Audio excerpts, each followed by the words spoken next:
Toutes les étoiles visibles à l'œil nu dans le ciel sont dans la Voie Lactée, notre galaxie. Il y en a environ 5000 qu'on peut observer simplement en regardant le ciel la nuit.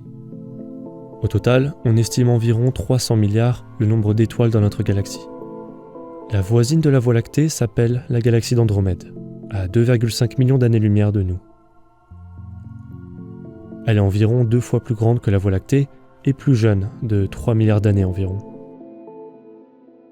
Le ciel va beaucoup changer dans le futur parce que la galaxie d'Andromède fonce sur la Voie Lactée à 110 km par seconde.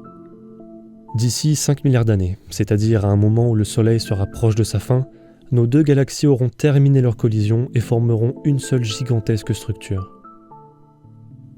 Le plus fou là-dedans, c'est que les distances moyennes entre les étoiles sont si grandes qu'il n'y aura probablement aucun choc d'étoiles ou de planètes pendant toute la durée de la fusion.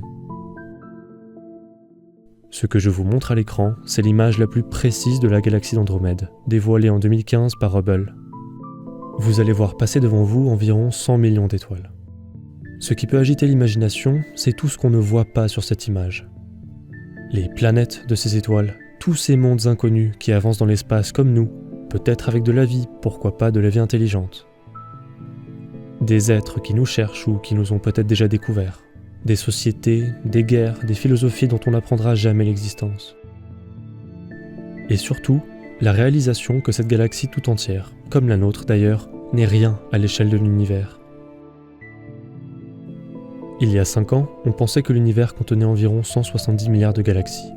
Maintenant, on pense qu'il y en a environ 2000 milliards, ou plus.